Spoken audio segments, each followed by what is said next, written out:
काठमाडौँ भ्यालीभित्र राइडरको लागि बाइक पनि नचाहिने, लाइसेन्स मात्र भए पुग्ने स्थान रहेको छ टेकु, कुपन्डोल र वसुन्धराको लागि।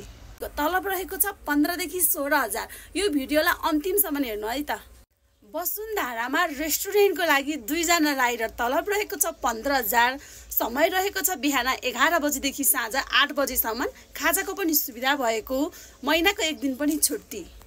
कुपन्डोलमा हार्डवेयर पसलको लागि तलब रहेको छ 15,000। समय रहेको छ 10 बजीबाट 7 बजीसम्म। खाजाको पनि सुविधा भएको, महिनाको 1 दिन पनि छुट्टी।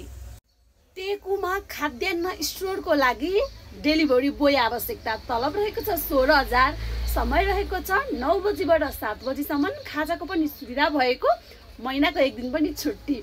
धन्यवाद। यो भिडियोलाई हजुरहरूले अन्तिमसम्म हेरेर साथ दिनुभएकोमा। यसै गरी हामीले लाइसेन्स मात्र भएको होल्डरको लागि पनि एकदम गुड अनि बेटर जब लिएर चाहिँ आइसकेको छौँ। धन्यवाद।